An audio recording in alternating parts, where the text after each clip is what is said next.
Hello, good morning, class. I hope you're all doing well. For this lesson, we will be going over the revision questions for scene 4 and scene 5. So the first question we have here: how does the chorus feel about Antigone being punished? In lines 11 through 14.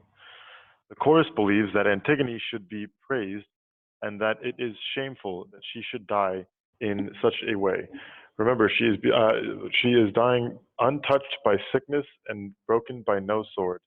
So the chorus believes that her being punished for this crime that nobody really thinks is really even a crime is not right. It's unfair. It's unjust. It's bad because she is a young woman and she is not sick. She's not being touched by sickness, and she did not die in a violent way. She is simply being punished for doing the right thing. So they think that she should be praised, and that is a shame. Number two, when Antigone is being pitied by the chorus, pitied is like to feel bad for them. When Antigone is being pitied by the chorus, who or what does she ask to be witness to her unjust judgment? This is in lines 25 through 30. Antigone wishes to be seen by nature. She says the river Dirce and the Theban grove or the forest of Thebes. She is calling to the spirits of nature to be a witness to her unjust judgment, and she asks that the gods be witness to this punishment, since all of the other fellow humans and all of the other people are ignoring her. She is basically saying that mankind has failed her, that humanity has failed her, her fellow people have failed her. So she is calling upon a higher spirit to be the true judge and the true witness to such a punishment. The next question: when Antigone curses Oedipus, her father and brother, what does she say she has been made to feel like in her own land? When Antigone curses her father, she says that she has been made to feel like a stranger in her own land. She says this because, once again, Oedipus, the king before the brothers that killed each other, was a very good king. However, when he found out the truth behind his family, he went crazy and ripped his eyes out. And when all this information reached the public, everybody was shocked and everybody began to believe that their family was cursed and saw them as a cursed family. And even now, Antigone is being cursed and punished in an unjust way, and nobody is helping her. She is only being seen as somebody to be pitied or somebody to feel bad for. She feels like a stranger in her own land, even though she is the princess. She should be considered royalty. She should be somebody important. Nobody is really caring about her. Number four, how does the chorus feel about Antigone and her actions?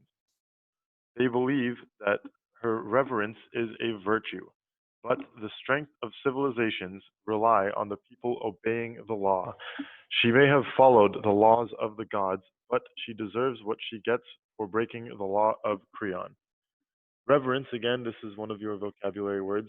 Reverence is to hold something in a very high regard, or to see something as very holy or very good, very high. And they believe that holding the gods in reverence is a virtue. It's a very good thing. However, the strength of civilizations rely on the people obeying the law. Since she broke the law of the people, she deserves to be punished by Creon, even though she is not breaking the law of the gods, which she, Antigone, believes to be more important. Number five, how does Antigone feel about her action towards Creon? About her action to bury her brother and toward Creon. Antigone feels like she has not committed any sins or any crimes in the eyes of God, and that she will know the truth in her death. She believes that Creon's judgment will equal her own in sorrow. So she thinks that what she is doing is okay, is justified, it's acceptable, and that what Creon is doing is unacceptable.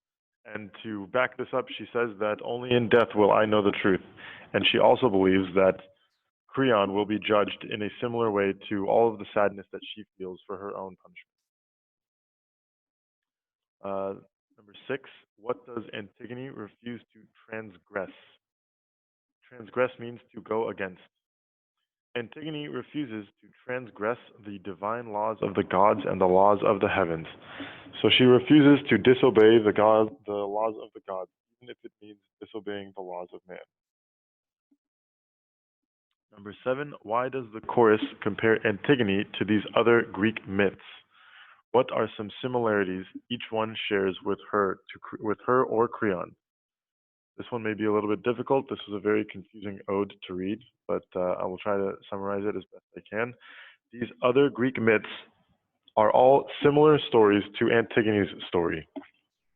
They involve a woman who has defied or fought against a man or a king in some way. The woman, being the one who followed the laws of the gods, was punished by the man in the mortal world, in this world, in some way for going against him. That man who punished that woman, in return, was punished even worse or more severely by the gods because the man was the one disobeying the divine law or the law of the gods. So basically, the chorus is saying that Antigone, like all of these other women, was just trying to do the right thing by the gods or by God, and she's being punished for it by this man. So this man, in return, will be punished by God for doing the wrong thing to this woman. And that's what basically the fourth ode is about. And very quickly, we'll go over half of this, and I will continue the other half in the next lesson. So for scene 5, what sign does Tiresias receive from birds near his chair? In lines 11 through 17. The message Tiresias is a prophet. He is a blind prophet, so he has no vision, but he can still foresee the future. He can still tell the future. The message Tiresias receives from the birds is that they get into a violent fight with each other when they are gathering around his chair. This Tiresias considers to be a very bad sign. Number 2, what disaster or calamity, as Tiresias calls it, does Tiresias tell Creon his decision has brought upon them? Tiresias tells Creon that his decision has corrupted the offerings and prayers from the people to the gods, and that the gods are unhappy. They are not happy with what he has done. He says that the food is all going rotten, and the food is all spoiling and going bad, and the gods are not listening to the prayers of the people, and they are very mad. Because Creon refuses to bury this body of Polynices, and also he is punishing Antigone, who should not be punished. Number 3, what does Tiresias tell Creon to yield to, or to listen to, or to obey? Tiresias tells Creon that good men know to yield or to listen to reason or to good thinking, and to admit when they are wrong or have made a mistake.